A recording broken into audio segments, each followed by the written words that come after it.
dengan moderator kita yang terhormat Bapak Dr. Wahono MPD. Bapak Dr. Wahono MPD, saya akan bacakan terlebih dahulu profil beliau. Beliau adalah Kepala Sekolah di SMP Negeri 32 Bandar Lampung, penerima penghargaan Kepala Sekolah Berdedikasi Kota Bandar Lampung di tahun 2022, pengajar praktik guru pergerak angkatan kedua Kota Bandar Lampung, narasumber implementasi kurikulum merdeka, pengurus Komnastik wilayah Lampung, dan dosen S2 SDKIP Bandar Lampung. Tepuk tangan untuk Bapak Dr. Wahono MPD. Saya serahkan sepenuhnya kepada Pak Wahono, silakan. Assalamualaikum warahmatullahi wabarakatuh. Pak Beto. Ya, Bapak bersyukur pada kesempatan siang hari ini kita masih bersama-sama. Di sebelah kiri saya Bapak Profesor Dr. Undang Rosidin MPD, dan beliau tidak asing lagi di dunia pendidikan. Beliau telah malah melintang di dunia pendidikan khususnya evaluasi. Kalau saya melintang saja, Pak. Beliau sebagai guru besar di Universitas Lampung, beliau sangat tebal semua, kumis tebal, jenggot tebal, dan kantong tebal. Beliau tidak asing lagi bagi kita, dan beliau sebagai Ketua Komisi Nasional Pendidikan Indonesia di wilayah Lampung. Selamat siang, Bapak. Ya, mohon berkenan aja. Tepuk tangan untuk Bapak Profesor Dr. Undang Rosidin. Tepuk tangannya masih sepi. Tepuk tangan. Di sebelah kiri yang cantik-cantik, yang pertama Ibu saling keliru, Ulfa Maria, bukan Maria Ulfa, Pak. Saya sering mengganti Maria Ulfa Maria. Beliau sudah malam melintang juga di dunia pendidikan sebagai Widya Iswara di LPMP Provinsi Lampung, kemudian Ketua LPMP di Provinsi Riau, Kepri ya, Kepri, kemudian dia juga Kepala BP PAUD di Sumatera Utara, kemudian di Lampung juga, banyak lagi, dan saat ini sebagai media berada ahli media Kemendikbudristek. Jadi luar biasa Bapak Ibu, jabatan yang diemban oleh Ibu Dr. Ulfa Maria. Tepuk tangan sekali lagi. Kemudian yang ujung ini Ibu Rinde, kawan saya, ya, kawan Bapak Ibu semua juga. Ini juga sama-sama satu angkatan dengan saya di Universitas Negeri Jakarta, keduanya Ibu Dr. Pajo. Duluan Ibu ya. Pada kesempatan hadir yaitu Ibu, nama lengkapnya Dr. Rinde Riana MPD. Beliau tanggal lahir 11 Februari 1975, masih imut-imut. Berbeda dengan saya, amit-amit, Pak. Ya. Kemudian pendidikan D3 di UGM, kemudian S1 di Universitas Diponegoro sebagai komunikasi jurusan, S2 TP Unila, satu angkatan Bu ya. Pada saat itu saya kan sangat kalem Bu ya. Ya. Kemudian S3 satu alumni juga di Universitas Negeri Jakarta. Kemudian jabatannya Widya Iswara Muda, kemudian Widya Iswara Muhammadiyah di Lembaga Pendidikan untuk Sekolah yang saat ini berubah nama Balai, P-nya L-nya berubah jadi Balai, Balai Penjaminan Mutu Pendidikan Provinsi Lampung. Kalau Ibu merepot di Balai Guru Penggerak yang ada baru tahun ini. Kemudian banyaknya pengalamannya sebagai instruktur penilaian hasil belajar, kemudian asesor guru, dan beliau pernah di beberapa negara kecil maupun besar Bu ya. Saat ini saya sebut negara yang agak besar, RRC, kemudian Jepang, Singapura, dan Jerman. Ini Ibu Dr. Rinderiana MPD. Tepuk tangan buat Ibu Rinderiana. Sebelumnya saya akan membawakan pantun.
geser ya kursinya. Belum ada yang memindahkan parkirannya ke rumah, masih stay ya, alhamdulillah. Terima kasih saya bisa diundang di sini, Pak Wahono, Pak Undang. Terima kasih atas kepercayaannya bersama kita semua di sini, insya Allah. Tadi sudah disampaikan ya beberapa pengalaman perjalanan hidup itu kita nggak tahu Bapak Ibu semuanya ya. Yang penting setiap langkah, setiap menit, jam itu kita lalui aja dengan maksimal yang bisa kita lalui, insya Allah. Semua perjalanan kita itu dalam ridho Allah Subhanahu wa Ta'ala. Itu yang penting ya. Jangan pernah mengeluh, tetap semangat, lakukan apa yang bisa dilakukan. Itu moto saya Bapak Ibu. Sehingga sampai detik ini insya Allah masih bisa berbagi dengan banyak orang. Baik, materi saya tentang pembelajaran berdiferensiasi dalam implementasi kurikulum Merdeka. Di sini ada yang sekolah penggerak. Halo, ya. Berapa yang sudah sekolah penggerak di sini? Ini seluruh Lampung ada ya? Dari berbagai kabupaten kota hadir. Apa yang banyaknya Bandar Lampung? Bandar Lampung ya. Oke. Untuk sekolah penggerak itu kan udah angkatan ketiga, tetapi pelaksanaan kurikulum merdekanya baru angkatan kedua, 1-2 ya. Yang sudah 2 tahun itu di angkatan pertama itu Lampung Tengah, Pesisir Barat dan Metro. Ya, insya Allah Bandar Lampung ini angkatan ketiga ya, akan maksimal nanti di 2023 proses pelaksanaan kurikulum merdekanya. Baik. Nah, kalau kita lihat judul ini, Bapak Ibu semuanya, pembelajaran berdiferensiasi. Nampaknya tidak sesuatu yang baru ya, bukan sesuatu yang baru. Tetapi memang inilah yang harus dilakukan di pembelajaran kita. Ya, dengan beragam peserta didik kita, ya, baik kemampuan peserta didik kita itu beragam. Ya, di dalam nggak usah satu sekolah, satu kelas saja beragam. Ya, lalu apa lagi kemampuannya? Profilnya juga beragam, dari berbagai keluarga. Ya, budayanya, agamanya, suku bangsanya juga beragam. Nah, masuk ke pembelajaran juga beragam, Bapak Ibu. Oleh sebab itu, pembelajarannya juga harus lihat, tidak satu untuk semua. Metodenya, konten pembelajarannya, produknya itu tidak satu untuk semua. Tapi bagaimana keberagaman itu kita bisa fasilitasi. Itu intinya dari pembelajaran berdiferensiasi itu, Bapak Ibu.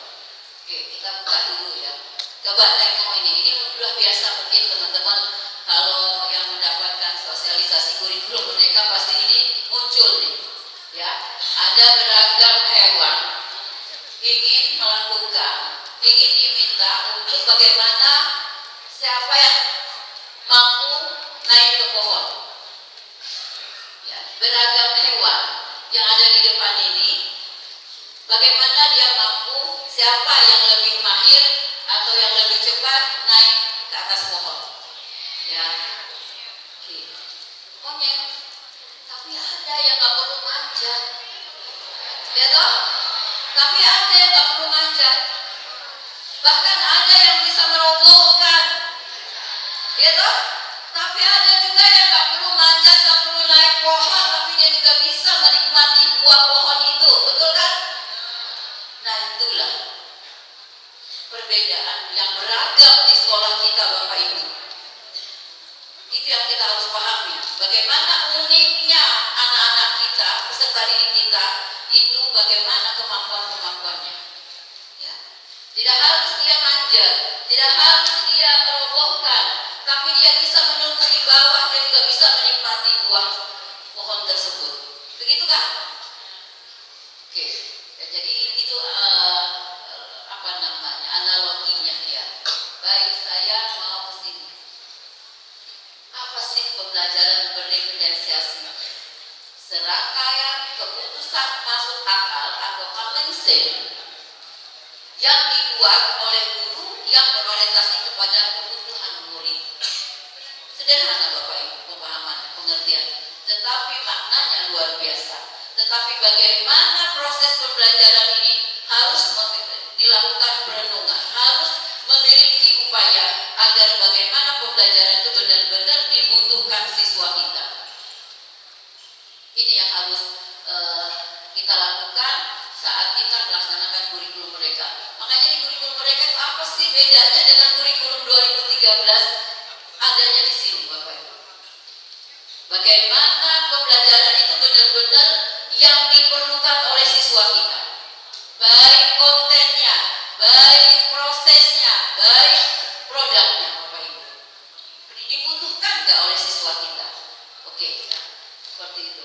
Nah, ini mungkin tidak terbaca tapi terlihat Bapak Ibu, saya pahami saja di sini bahwa pembelajaran berefleksi adalah serangkaian keputusan masuk akal yang dibuat oleh guru berorientasi kepada kebutuhan murid.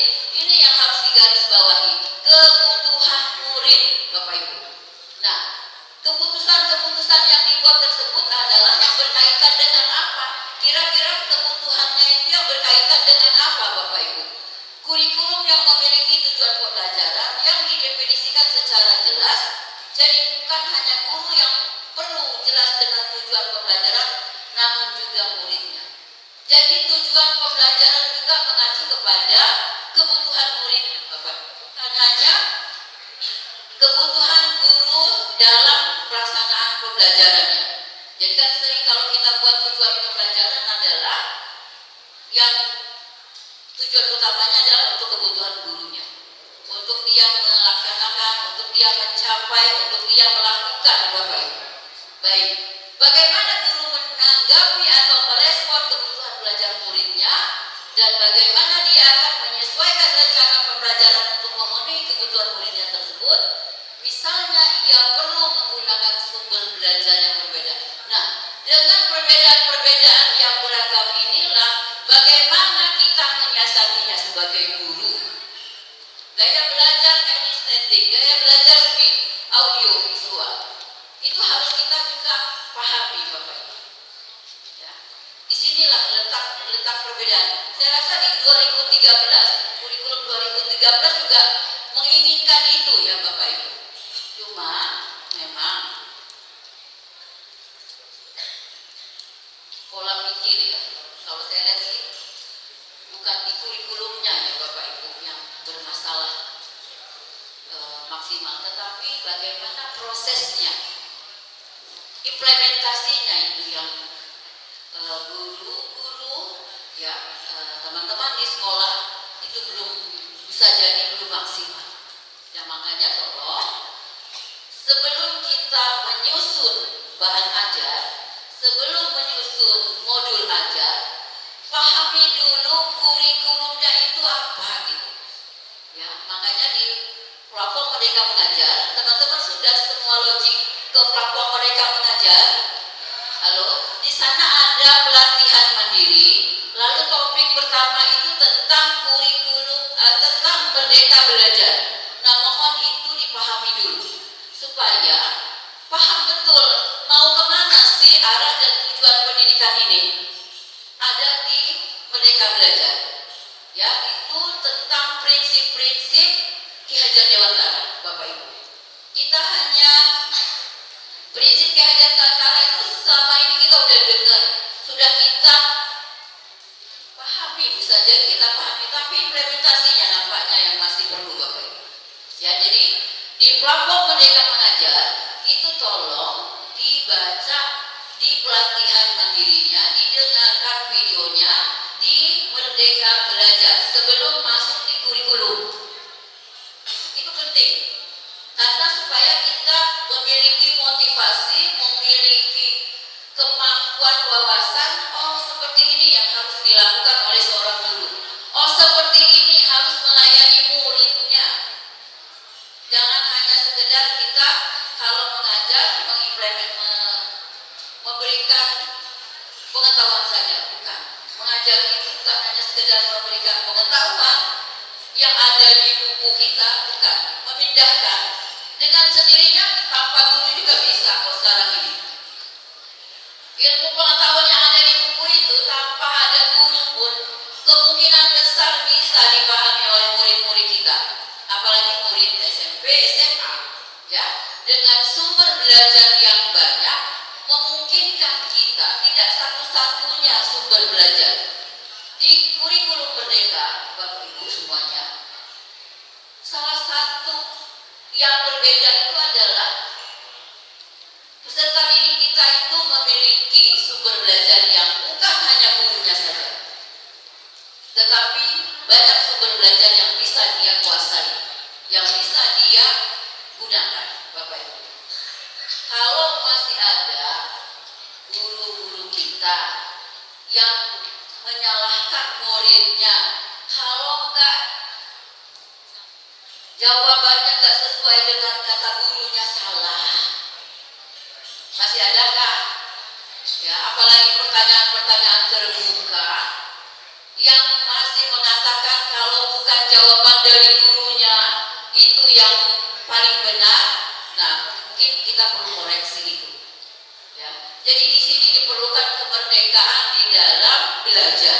Kemerdekaan belajar itu bukan karena sesuka hati murid kita, bukan, Bapak Ibu, tetapi mereka, anak murid kita itu mampu mendapatkan sumber belajar yang bervariasi, yang banyak, yang sesuai dengan yang dibutuhkan, Bapak Ibu. Ya, itu yang harus kita ciptakan sebagai guru untuk sumber-sumber belajar yang bisa digunakan. Baik, bagaimana mereka menciptakan lingkungan belajar yang mengundang murid untuk belajar dan bekerja keras untuk mencapai tujuan.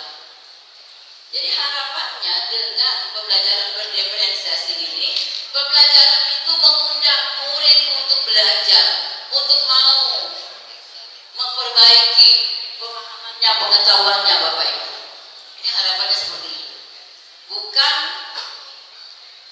diinstruksikan selalu, tetapi ada keinginan, ada kemauan, ada motivasi dari dalam.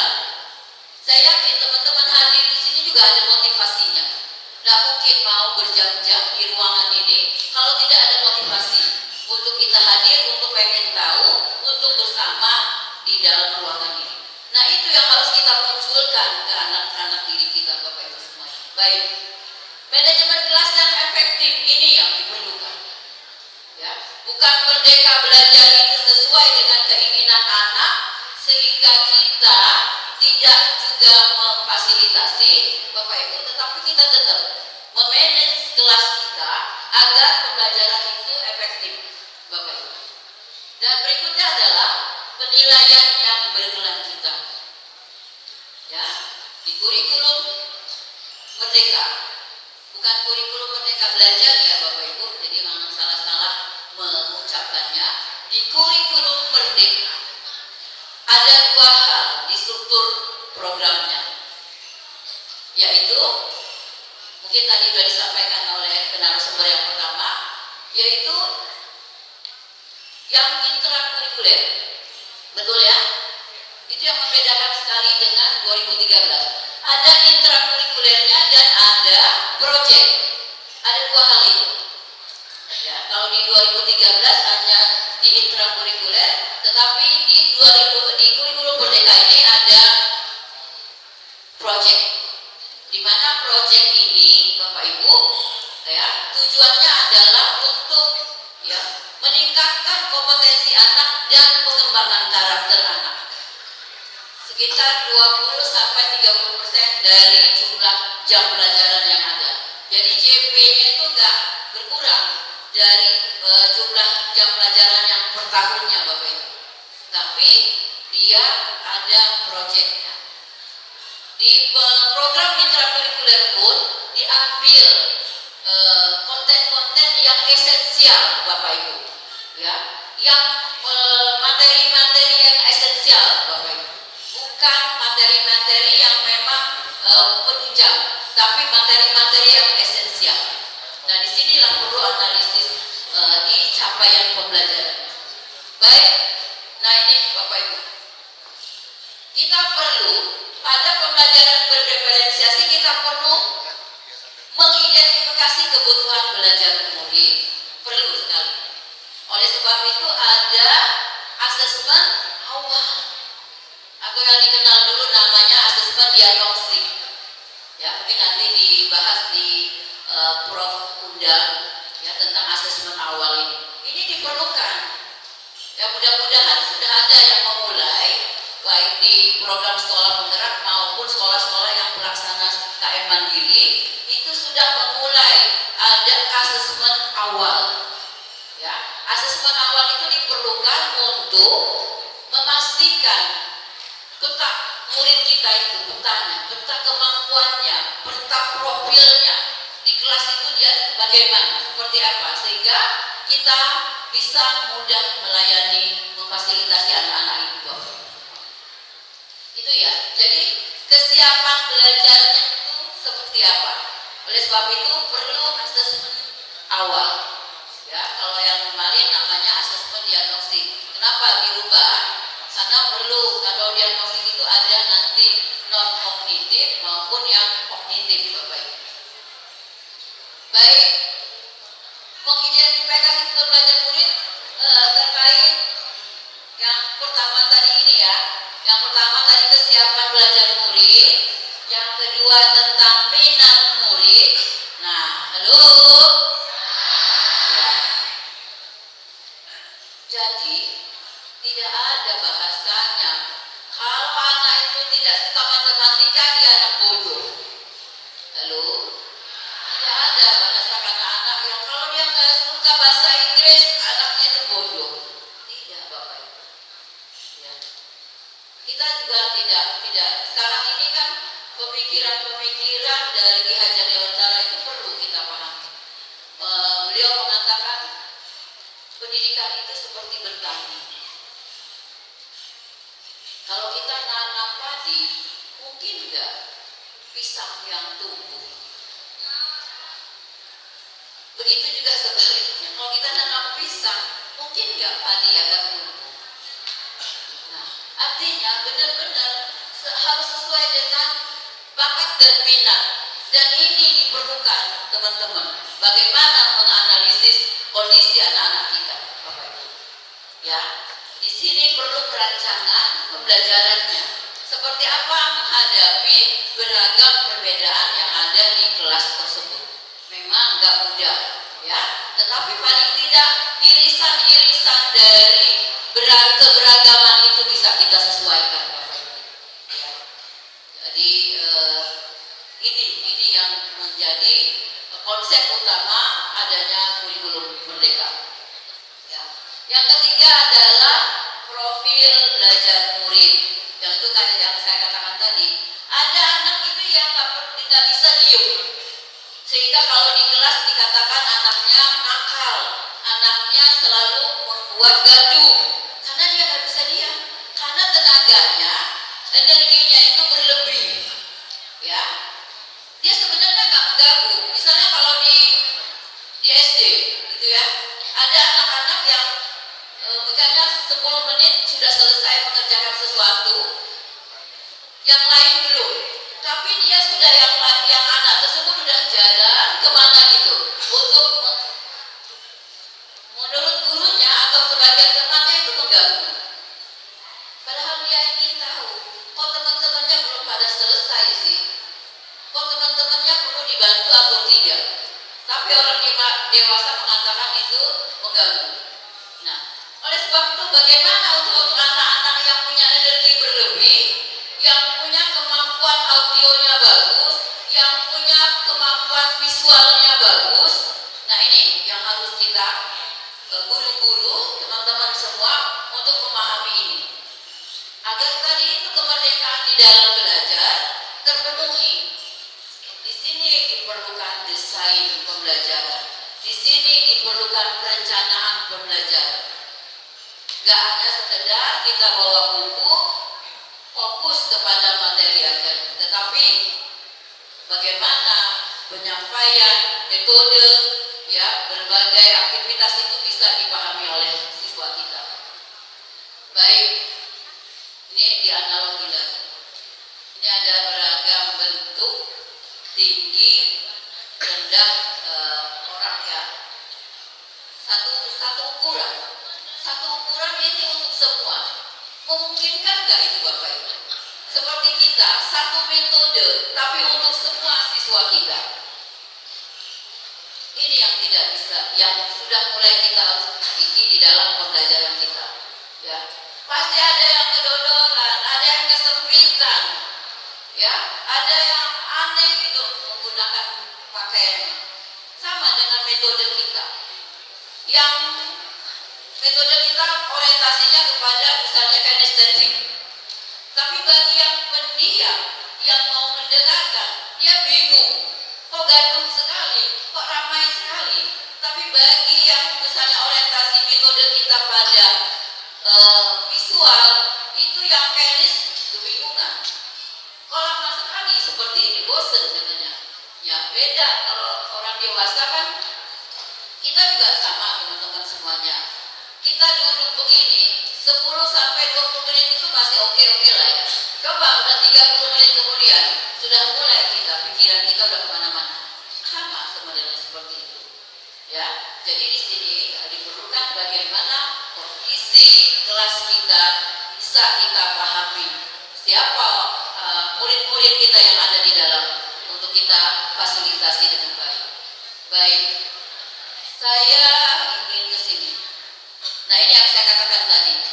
Strategi mendiferensiasi pembelajaran itu pada konten.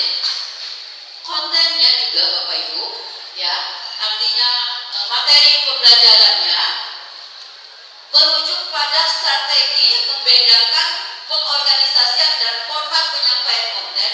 Karena konten adalah materi pengetahuan, konsep dan doktrin yang perlu dipelajari murid berdasarkan kurikulum. Jadi ini harus juga dipahami, ya. Bagi misalnya materi ini, bagi anak-anak yang punya minat belajarnya kurang, misalnya dia nggak terlalu suka dengan pembelajaran bahasa Inggris, ya, karena mungkin berbagai latar belakang. Tapi bagi anak yang pembelajaran bahasa Inggrisnya suka, pasti materinya dia lalap habis gitu. Nah, tapi bagaimana materi ini bisa juga dipahami oleh anak-anak yang memang kurang suka dengan bahasa Inggris, apalagi dengan matematika. Nah, ini yang harus menjadi perubahan mendasar di kurikulum merdeka. Ya, bagaimana misalnya bagi yang nggak suka belajar bahasa Inggris, dia dikasih teks, mungkin bosan. Tapi bagaimana menggunakan berbagai gambar atau video, gitu kan? Jadi materi-materinya disampaikan dengan beragam variasi. Baik, lalu tentang proses, ya, berdiferensiasi ini juga pada proses Bapak Ibu merujuk strategi membedakan proses yang harus dijalani oleh murid yang dapat memungkinkan mereka berlatih dan memahami. Ini diperlukan bagaimana menghadapi ini. Guru dapat mengelompokkan. Jadi untuk proses ini juga bisa dipahami dengan keberagaman tadi, dengan berbagai perbedaan tadi. Tentunya strategi, metode, model ya yang harus dikerahkan oleh teman-teman guru untuk supaya proses ini bisa dilakukan dengan maksimal dengan beragam perbedaan tadi. Ini yang dimaksud dengan pembelajaran berdiferensiasi terkait kontennya, ya, seperti apa dan bagaimana penyajiannya, lalu ke prosesnya, bagaimana strategi proses itu bisa diikuti oleh seluruh murid, lalu yang terakhir adalah bagaimana berdiferensiasi produknya, ya. Artinya di sini merujuk pada strategi memodifikasi produk hasil belajar, hasil latihan, penerapan dan pengembangan apa yang perlu dipelajari.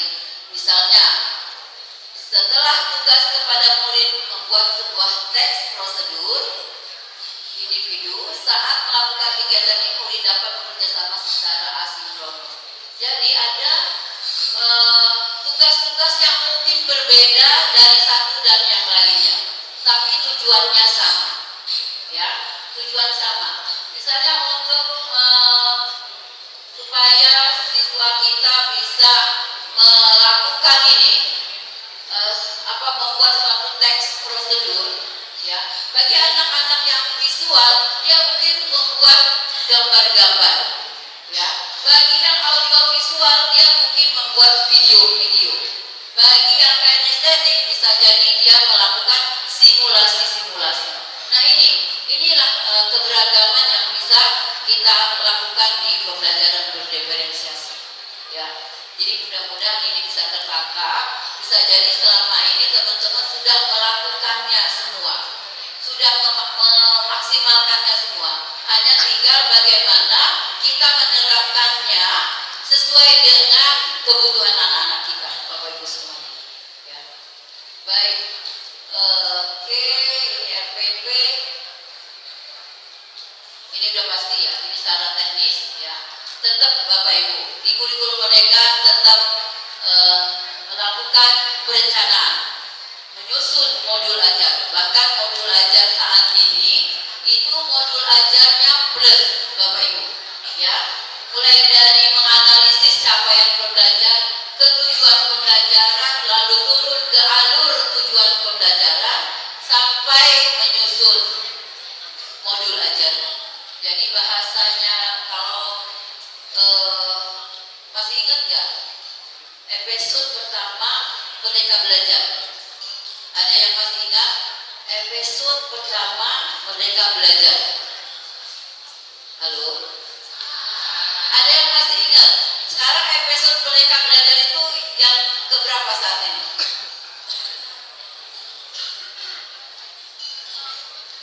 Ini Pak Bunda, PR kita. Ini teman-teman di Merdeka Belajar itu nggak tahu kalau ada episode yang sudah banyak. Masih ingat nggak episode pertama Merdeka Belajar? Ya, hapusun. Ya. Apalagi? Dihilangkannya UN menjadi AN, ya kan? Betul nggak? Apalagi itu? Di episode 1 itu ada apa lagi? Selain itu? BPDB, ya, penerimaan murid baru. Lalu satunya lagi apa? Saya kok ingat pada saat ngomongin rencana pembelajaran, ingat ke episode pertama tadi itu. Penyederhanaan RPP, betul nggak? Ya kan? Udah heboh gitu ya RPP 1 lembar. Halo? Ya. Bukan itu masalahnya, bukan itu episode Merdeka Belajar itu bukan, wah ini guru-guru udah gak perlu lagi nyusun perangkat pembelajaran, bukan itu maknanya. Tapi bagaimana ya pembelajaran itu bisa disusun sesuai dengan kebutuhan Bapak Ibu. Ya. Jadi itu episode pertama loh. Kalau sekolah penggerak episode berapa? Sekarang ini udah masuk episode 21. Ya. Sekolah penggerak episode ke 7. Kalau guru penggerak episode ke-5. Masya Allah. Siapa yang guru penggerak? Tuh kan, banyak tuh di belakang ya. Oke. Jadi yang programnya Kemendikbudristek namanya Merdeka Belajar itu adalah tujuannya untuk meningkatkan kualitas pendidikan. Jadi dia siapkan dari berbagai penjuru, ya, bukan karena sudah kebanyakan program, bukan. Jadi dari gurunya dia tingkatkan kualitasnya dengan guru penggerak, dari manajemen sekolahnya dia siapkan sekolah penggerak, apalagi dari kurikulumnya dia siapkan kurikulum merdeka, lalu ditambah platform Merdeka Mengajar ya, untuk belajar secara mandiri tentang kurikulum merdeka. Ya, jangan sampai itu nggak belajar dari sana. Jadi kalau di kegiatan kita ini yang begini luas, nggak mungkin semua bisa terserap, tapi kita kembali ke rumah dan waktu luang-luang kita buat buka itu PMM, ya, platform Merdeka Mengajar, untuk memahami kurikulum Merdeka. Itu sangat membantu teman-teman mempelajari kurikulum Merdeka, ya, baik kurikulumnya, baik modul ajarnya, baik perencanaannya, asesmennya, proyek profil pembuatan profil pelajar Pancasila maupun profil pelajar Pancasilanya sendiri, ya, itu lengkap. Belajar aja maksimal. Di sini kan ada banyak kepala sekolah yang hadir. Mohon di kesempatan ini juga saya berharap semua teman-teman guru kita logiklah ke PMM itu untuk belajar kurikulum Merdeka, karena nanti tahun depan kelas-kelas itu kan bertambah yang melaksanakan kurikulum, ya kan, bukan hanya kalau di SD 1-4, yang SMP kelas 7, bukan, udah bertambah nanti, ya, yang kelas 8, kelas 9, kelas 10 itu sudah mulai di tahun ajaran besok, Bapak. Jadi mau nggak mau, suka nggak suka, kita harus belajar. Jadi bukan menunggu nanti. Baik, Pak Wamono. Tugas saya dikasih banyak, tapi disuruh sebentar. Oke, ya ini. Saya hanya mengingatkan perlu sekali kita mengulas, memahami pemikiran-pemikiran Ki Hajar Dewantara, Bapak Ibu, agar kita menjadi guru yang memang yang diidam-idamkan oleh murid-murid kita. Tim Ngaso Sum Tulodo memiliki arti di depan. Maksudnya adalah seorang pendidik harus menjadi pemberi teladan. Ini yang penting. Jangan hanya sekedar apa ya namanya, ucapan-ucapan yang hanya tak memiliki arti, Bapak Ibu. Kita perlu ada di depan, tapi kita sebagai teladan, kita sebagai role model. Ini yang penting. Yang kedua adalah Ihmadiyah Mangun Karso. Artinya di tengah-tengah atau di antara seseorang yang dapat menciptakan ide dan gagasan. Maksudnya adalah guru mempunyai peran penting untuk menciptakan ide dan dalam proses pembelajaran. Guru dapat memfasilitasi. Dia tetap, ya, peran guru itu tidak tergantikan. Dia ada di tengah, bisa memfasilitasi, ya, bisa mendampingi. Begitu juga Guri Handayani. Ini perlu ditanamkan di pembelajaran. Di belakang maksudnya. Maksudnya adalah seorang pendidik harus berada di belakang siswa, ya, memotivasi, mendorong, ya, agar memiliki kemampuan yang lebih maksimal, Bapak Ibu. Jadi ada di depan, ada di tengah, dan ada di belakang. Itu diperlukan bagi seorang guru terhadap siswa-siswanya. Teori trikon ini juga penting diimplementasikan di pembelajaran, yaitu pendidikan merupakan suatu proses pembudayaan, memberikan nilai-nilai luhur kemanusiaan. Kontinu. Pendidikan itu harus kontinu, harus terus-menerus, tidak berhenti, Bapak Ibu. Belajar itu sepanjang hayat. Begitu juga konsentris, artinya mengembangkan pendidikan Indonesia harus sesuai dengan kebudayaan, harus sesuai dengan budaya, ya, tidak mencabutnya dari budayanya. Begitu juga konvergen, mengembangkan mutu pendidikan agar serta-merta dengan kualitas pendidikan yang maju, ya, dan kita bisa bersanding di berbagai kehidupan di dunia ini, Bapak Ibu. Jadi continue, konsentris, dan konvergen. Ini pemikiran Ki Hajar Dewantara. Berikutnya adalah menumbuhkan daya cipta, kognitif, daya rasa, afektif, dan daya karsa. Ini, Bapak Ibu. Sebenarnya sudah ada di kurikulum kita, Bapak Ibu. Tapi pengembangannya yang perlu dilakukan di satuan pendidikan bersama teman-teman Bapak Ibu guru di sekolah. Oleh sebab itu, saran kami adalah buka pelatihan mandiri di platform Merdeka Mengajar di topik Merdeka Belajar. Itu pemikiran-pemikiran Ki Hajar Dewantara bisa dipahami oleh Bapak Ibu semuanya dengan maksimal. Baik, berikutnya adalah, nah ini sudah saya sampaikan sekali lagi, di dalam kurikulum dua hal utama yaitu Bapak Ibu ini tadi pembelajaran reguler atau rutin yang merupakan kegiatan interkurikuler dan proyek penguatan profil Pancasila. Saya hanya menyarankan, mempesankan untuk proyek penguatan profil Pancasila bukan hanya sekedar kegiatan hura-hura, seremonial tanpa makna, selesai berkebun, selesai melakukan kegiatan-kegiatan, selesai.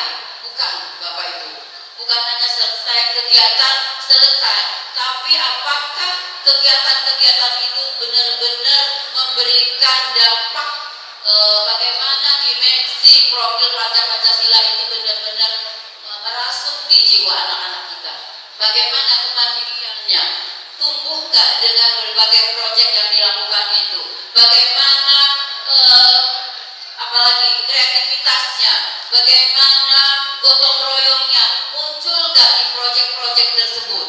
Jadi oleh sebab itu proyek itu jangan berhenti hanya temanya karena udah selesai, Bu, karena udah JP-nya selesai berhenti, tidak Bapak Ibu, tapi nilai-nilainya tetap harus terbangun.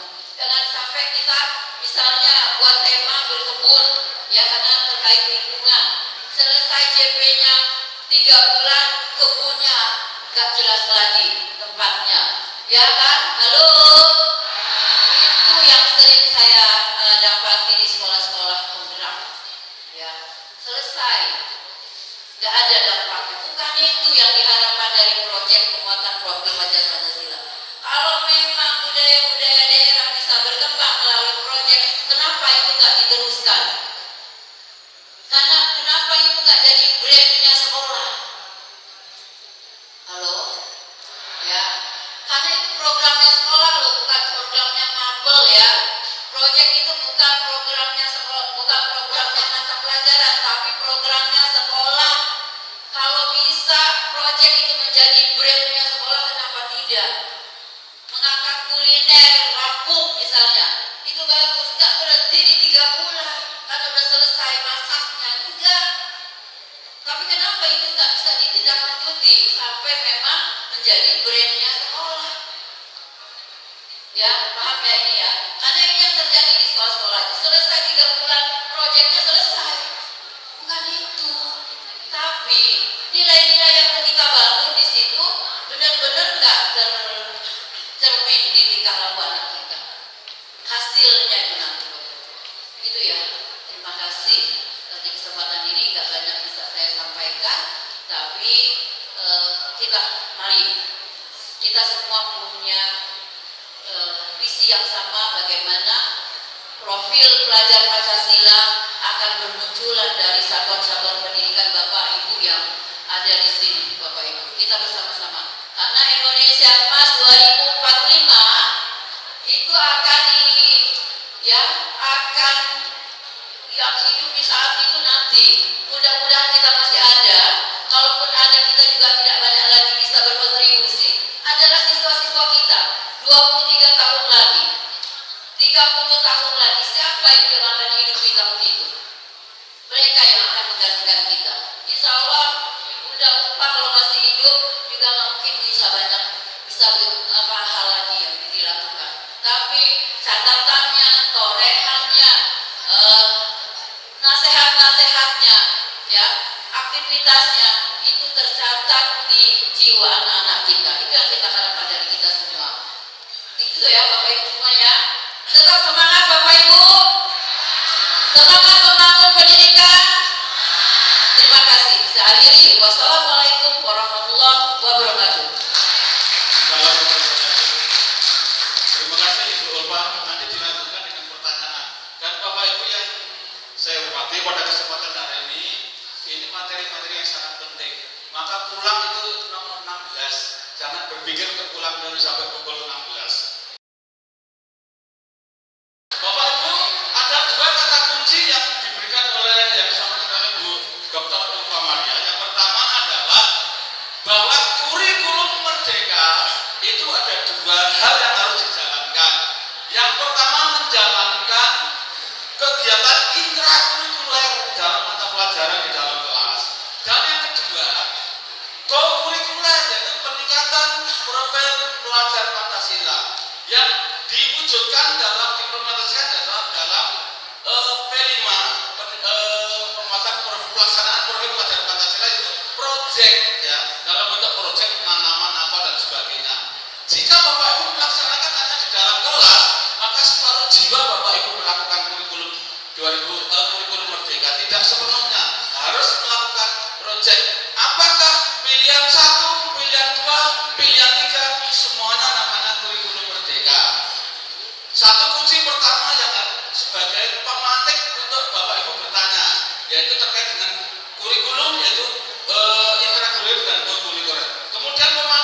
Dua hal tersebut nanti akan Bapak Ibu tanyakan di sini.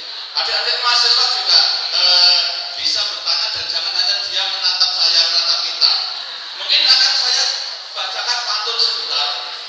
Jalan pulang agar selamat, agar sampai di tujuan. Bapak Ibu tetap semangat karena ada dompres yang menawar. Siapa kenal? Guru hebat. Siapa kenal? Mantap. Siapa kita? Siapa kita? Guru hebat. Guru hebat. Guru salah hebat. Terima kasih. Setelah ini akan ada materi berikutnya yaitu assessment.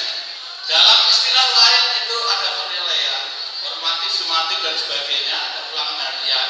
Kali ini ada assessment dan penilaian yang akan disampaikan oleh Profesor Dr. Undang Rosidin. Dan setelah ini jangan pulang, karena di ujung sana ada Ibu Dr. Indriati telah melakukan pengawasan, telah melakukan pendampingan selama 2 tahun berturut-turut di sekolah penggerak. Bagaimana pengalaman dalam melaksanakan kurikulum merdeka, bagaimana hal-hal lain, silahkan tanya. Dan jangan hanya menatap bisu, silakan Bapak Ibu menanyakan hal terkait dengan kurikulum merdeka. Dipersilakan Bapak Pak Undang ini yang kalau koyok saya ini. Terima kasih ya. Silakan Pak. Silakan Mas materinya. Bismillahirrahmanirrahim. Assalamualaikum warahmatullahi wabarakatuh. Saya sore hari ini senang sekali saya didampingi oleh semuanya mahasiswa saya. Ini Pak Wahono ini mahasiswa saya. Keluarga mahasiswa saya juga, mahasiswa saya juga. Alhamdulillah menjadi mahasiswa luar biasa. Di sini juga mahasiswa saya, mahasiswa Nasi, terus Bu Elva, Titin ya, Tanti, banyak sekali. Alhamdulillah ya, kita sehat walafiat. Kemudian pada hari ini kita mencoba membedah terkait dengan kurikulum merdeka. Saya adalah akademisi FPI juga. Kalau Bapak Ibu yang hadir di sini adalah praktisi. Jadi akademisi dengan praktisi. Mudah-mudahan apa yang saya sampaikan berkesesuaian. Gitu Pak. Luar biasa moderatornya saya pakai juga dengan bawah. Luar biasa. Ramai gitu kan. Dan pantunnya juga hebat. Saya sampai nggak berani lagi baca pantun. Nanti ya pokoknya baca. Pantun itu belajar untuk bicara santun. Jadi saya sangat senang. Ya Pak. Oke Bapak Ibu, asesmen dalam kurikulum merdeka. Ya. Jadi perencanaan pembelajaran, kemudian pelaksanaan pembelajaran, yang kedua yang ketiga adalah asesmen pembelajaran. Tadi Pak Wono sudah menyampaikan bahwa asesmen itu adalah penilaian santunan. Ya. Jadi kalau kita berbicara tentang asesmen, kita harus juga berbicara tentang pengukuran, measurement, kemudian asesmen. Karena apa? Karena tidak akan ada asesmen kalau tidak menyiapkan pengukuran, ya, menyiapkan pengukuran instrumen untuk melakukan pengukuran. Apa itu asesmen, Bapak Ibu? Upaya untuk mendapatkan data atau informasi dari proses dan hasil pembelajaran. Proses dan hasil untuk mengakui seberapa baik kinerja siswa. Nah ini Ibu, ya. Dulu itu kalau melakukan asesmen atau penilaian itu hanya berorientasi pada hasil. Nah sekarang ini proses. Karena kinerja siswa itu dihasilkan dari proses, kemudian baru muncul hasil. Nah sekarang itu Bapak Ibu dulu itu hanya hasil yang dinilai, tapi proses tidak pernah dinilai, tidak pernah diapresiasi. Kemudian apa itu asesmen dikatakan juga sebagai suatu penerapan atau penggunaan dari berbagai cara untuk mendapatkan berbagai informasi mengenai hasil pembelajaran serta pencapaian kompetensi peserta didik. Peserta didik itu adalah siswa. Ada peserta didik, ada siswa, ada murid. Mana yang mau digunakan? Kalau peserta didik, mahasiswa juga masuk. Ya kan? Peserta didik itu mahasiswa masuk, siswa masuk. Ada murid, ada siswa. Sehingga dulu ada LKS, ganti menjadi LKPJ. Jadi nanti LKM, apa LKM? Lembaga Kerja Murid. Ya. Lanjut. Nah, lihat Bapak Ibu, sekarang itu pada kurikulum merdeka dikenal istilah apa? Capaian pembelajaran.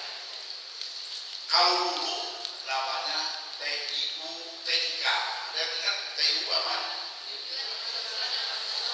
Tujuan instruksional umum. Ada juga disebut TPU, tujuan pembelajaran. Kemudian ada TIK, tujuan instruksional khusus. Sekarang dikenal dengan istilah capaian pembelajaran. Jadi Bapak Ibu jangan bingung gitu kalau berbicara pembelajaran ya. Dulu namanya TIU, TIK, tujuan pembelajaran, kan ya, tujuan pembelajaran umum, tujuan pembelajaran khusus. Apa tujuan pembelajaran khusus? Itu lebih operasional, ya, menuliskan, membaca, menghitung, kemudian apalagi membedakan, mendefinisikan.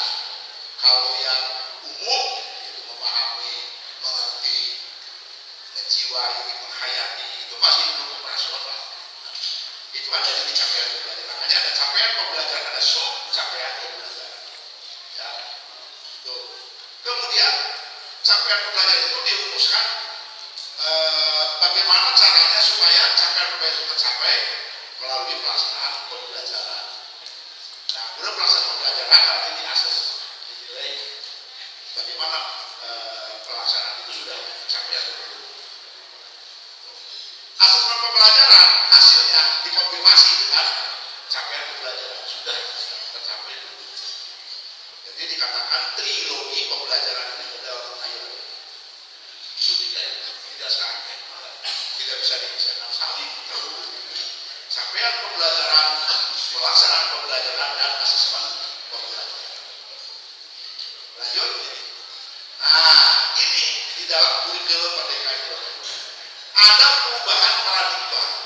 Nah, asesmen as learning, asesmen for learning, asesmen of learning. Pada yang tradisional, yang dulu itu yang mana yang luas apa? Asesmen of learning. Sedangkan sekarang pada kurikulum Merdeka asesmen as learning. Ini apa maksudnya? Yang atas itu asesmen itu lebih ke hasil. Kalau yang bawah proses. Jadi hasil itu tidak terlalu dominan di kurikulum Merdeka. Makanya nanti akan terlihat mana sih penilaian yang dilakukan pada kurikulum Merdeka. Lanjut Mas. Nah ini kan, Bapak Ibu coba lihat. Apa itu? Di sebelah kiri namanya asesmen formatif. Sebelah kanan adalah asesmen sumatif. Oh, ya. Asesmen pembelajaran. S itu sebagai for untuk, of terhadap. Asesmen learning, ya. Asesmen sebagai refleksi proses pembelajaran. Jadi asesmen sebagai pembelajaran. Kemudian kalau asesmen for learning, asesmen untuk pembelajaran. Asesmen of learning, asesmen terhadap pembelajaran. Itu yang kanan itu adalah sumatif, yang sebelah ini adalah formatif. Tuh, Bapak Ibu ya. Nah, tadi dikatakan yang mana yang masuk dalam untuk kurikulum Merdeka? Yang mana? Yang asli dan for learning. Tuh, itu loh Bapak Ibu. Jadi kita harus banyak menilai prosesnya. Makanya saya ngertikan dulu namanya buku tentang penilaian authentic assessment. Itu ada penilaian yang bermuatan menilai proses. Apa saja coba yang termasuk penilaian ingat apa saja? Pertama, performance assessment. Apa performance assessment? Penilaian kinerja. Nah, menilai kinerja, praktek, praktikum, diskusi. Ya, kalau bahasa mungkin baca puisi, apalagi main drama, gitu kan, itu adalah performance. Kalau di IPA praktikum. Nah, jadi apa konsekuensinya? Kalau ada performance assessment, maka pembelajaran pun harus performance. Artinya apa? Pembelajaran juga harus ada pembelajaran praktikum, sehingga nanti menilai praktek. Kalau di dalam bahasa kemampuan debat misalnya, lakukan pembelajaran, lakukan debat atau diskusi, kemudian nanti menilai performance pada waktu siswa melakukan diskusi atau debat, itu bahasa diskusi dan lain-lain. Ya. Nah, jadi di sini jadi asesmen harus lebih berorientasi ke asesmen sebagai pembelajaran dan asesmen untuk pembelajaran. Gitu. Ya, nah guru ini harus bisa meletakkan asesmen itu. Lanjut Pak. Nah, ini asesmen formatif dan sumatif. Nanti saya kirimkan materinya melalui grup WA ya. Ada kan grup peserta ya? Nanti saya share ke sana. Ini asesmen formatif. Yang belum nanti lapor ke panitia supaya dipasukkan. Ya. Kemudian asesmen formatif atau asesmen ini jangan lupa adanya umpan balik. Ya. Umpan balik yang pertama dan berkelanjutan. Kalau asesmen sumatif ini dilakukan di akhir pembelajaran. Itu Bapak Ibu. Ya. Jadi penilaian itu seringkali kita hanya di akhir saja dan sifatnya hanya menilai hasil saja. Pengetahuannya makanya dulu atau sekarang ini kan sudah dilaksanakan soal-soal ulangan mahasiswa itu hanya dilakukan dengan tertulis saja. Soal pilihan, soal kuliah, sedikit sekali yang menilai proses aktivitas. Disebut di dalam asesmen alternatif atau asesmen alternatif adalah on the spot assessment. Jadi asesmen yang langsung dinilai kepada siswa pada waktu siswa melakukan aktivitas sesuatu. Itu yang ya Bapak Ibu. Selanjutnya, nah ini asesmen formatif, asesmen sumatif. Di mana persamaannya? Ada gabungannya yang kedua asesmen itu. Merupakan cara untuk menilai pembelajaran siswa, merupakan kesempatan untuk mencerna dan memberikan umpan balik, ya, dan merupakan cara untuk mengevaluasi timbang pembelajaran. Nah, jadi dalam formatif sumatif itu ada irisan, irisan yang fungsinya sebenarnya dua-duanya sama, tapi penekanannya yang berbeda. Nah, ini. Jadi kondisi saat ini lebih banyak ke asesmen of learning. Ini kondisi ke depan pada pembelajaran kurikulum. Ini asesmen of learning-nya berbeda. Beratnya justru di asesmen dengan asesmen for. Ini juga tantangan happy kami dari asosiasi profesi evaluasi untuk terus membantu melakukan workshop kepada guru untuk bisa bagaimana meningkatkan kinerjanya dalam guru melakukan cepat pada proses itu. Lanjut. Nah, klik masuk ke dalam. Oke, jangan dulu. Atas dulu. Klik. Nah, asesmen diagnostik. Ini Bapak Ibu. Tadi kata lupa ada asesmen pendahuluan. Ini asesmen diagnostik. Asesmen untuk mengidentifikasi kompetensi, kekuatan, kelemahan siswa agar pembelajaran dirancang dilaksanakan sesuai dengan kompetensi dan kondisi siswa. Guru, ada guru TK harus mengenal bagaimana latar siswa yang akan kita ajar. Nah, ini namanya diagnostik asesmen. Asesmen untuk mendiagnosis kemampuan dasar siswa dan mengetahui kondisi awal siswa. Tuh. Gak usah pakai sumatif, gak usah asesmen yang off-learning, menggunakan langsung aja melalui dialog, melalui tanya jawab, seperti berulang tadi Bapak Ibu mengenal nggak tentang perkembangan kurikulum merdeka juga dalam rangka memancing bagaimana pengenalan Bapak Ibu terhadap kurikulum. Nah ini ya. Nah, asesmen diagnostik sudah sekalian Bapak Ibu, ada yang non kognitif dan ada yang kognitif. Ini ya. Kalau dulu memang saya juga sebelum pada di SMA kemudian di SMP itu dikenal asesmen itu hanya diagnostik yang kognitif. Sekarang asesmen harus yang non kognitif juga. Mana?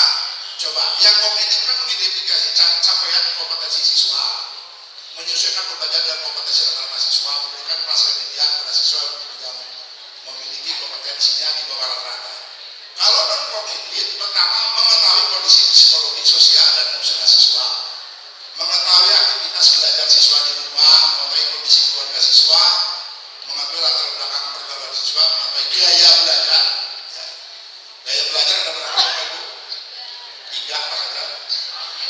Auditoria, visual, kinestetik. Bisa dikenal Bu, siswa bisa. Saya ada instrumen diberikan kepada siswa suruh nonton gitu.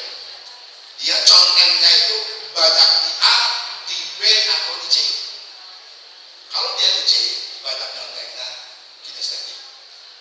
Kalau banyak di B, berarti visual. Kalau di A banyaknya berarti auditoria. Apa auditoria? Kekuatan belajar siswa itu dari pendengarannya.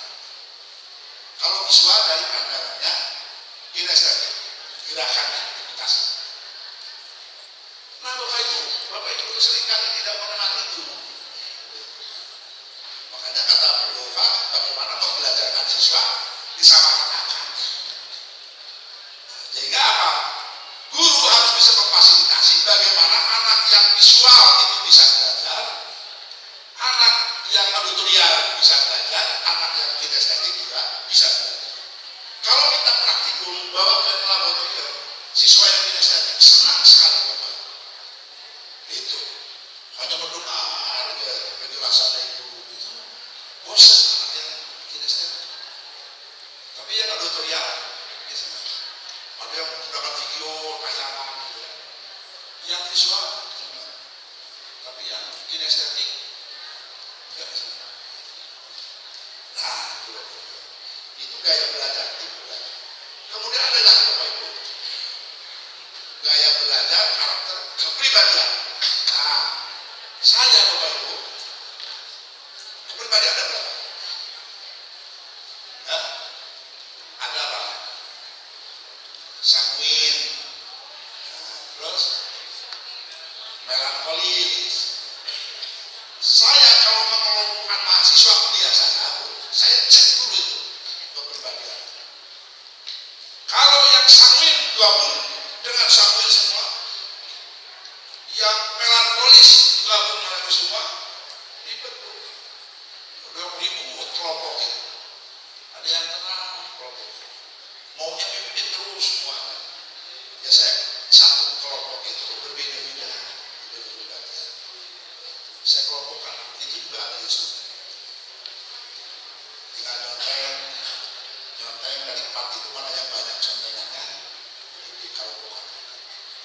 Jadi saya selalu belajar itu Bapak Ibu nanti dalam membagi di kelas dikelompokkan, ya kelompokkan kooperatif learning, kemudian pembelajaran itu harus pembelajaran kooperatif, belajar bersama, siswa harus dikelompokkan.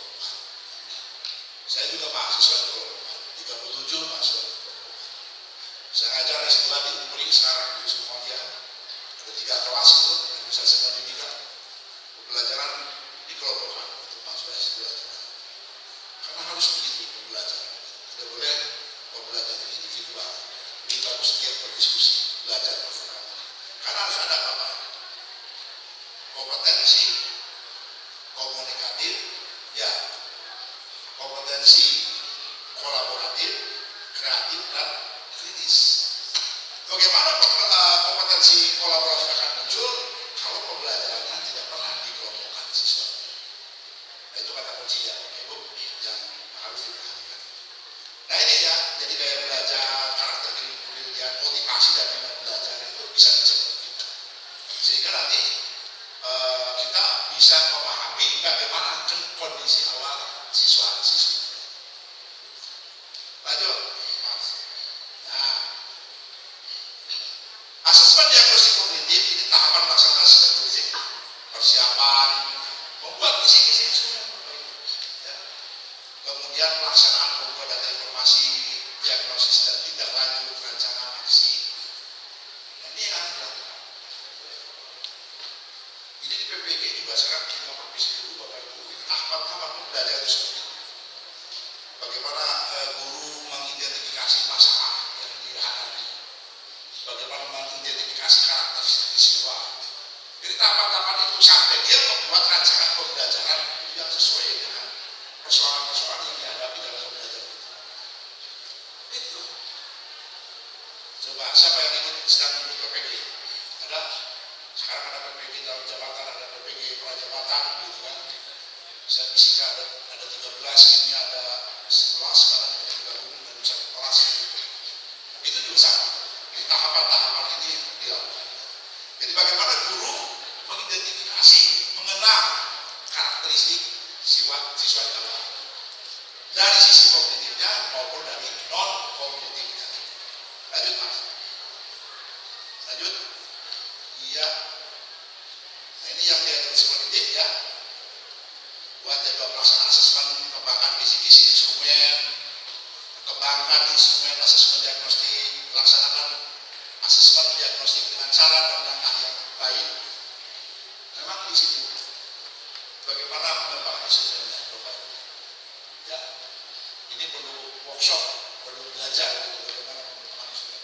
Nah ini yang tantangan itu, problematika dan tantangan hambatan bagi guru itu.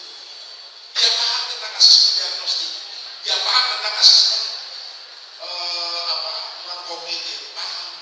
Tapi apakah instrumen yang mana yang bisa lakukan? Kayak tadi proyek penguatan profil pelajar Pancasila. Itu kan ada 6 apa? Ada 6 karakter. Saya tahu 6 indikator profil pelajar Pancasila.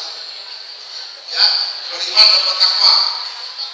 Apalagi bergotong royong, kebinekaan global, kemandirian, kreatif, apa? Peran kritis. Bagaimana mengembangkan instrumen untuk menilai itu? Itu instrumen penilaian P6, P5, P6. Sudah punya belum instrumen? Sudah ada belum? Nah, bagaimana pembelajaran dilaksanakan tanpa penilaian? Nanti tidak akan terlihat tercapai tidak profil pelajar yang 6 indikator itu, P5. Nah, itu ada itu di kurikulum merdeka. Proyek pengembangan, penguatan profil pelajar Pancasila. Bagaimana mengukur kemandirian? Bagaimana mengukur penalaran kritis?